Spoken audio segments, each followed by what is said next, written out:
Am I going to get the surgery? There's absolutely no reason to. I feel absolutely just as good as I did 40 years ago. And I'm getting back in where I'm doing more exercise I plan on. We're thinking about, Rory and I are thinking about doing something just for some good cause. Like if we can have somebody sponsor us, we're planning on doing a run and a walk from some kind of a long run and a walk over a long period of time, like maybe from New York to Florida, if we can have people sponsor us. Now, that's not outlandish and out of the question, because many people have done it.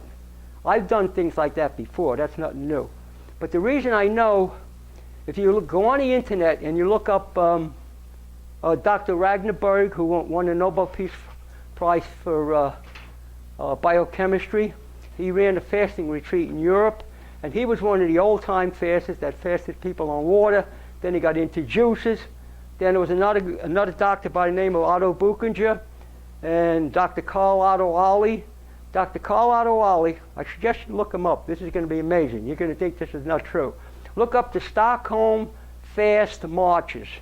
Now, the Stockholm Fast Marches was done by two of the most brilliant doctors that were kind of like my mentor years ago. They were the men that I followed because I was always the type of guy that wanted to do the most radical thing to find out if it was possible.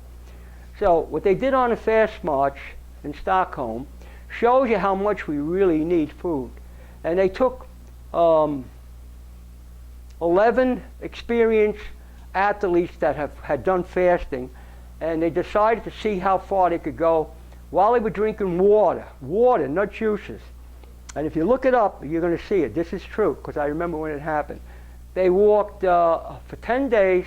In 10 days, they walked 333 miles. They did it a second time.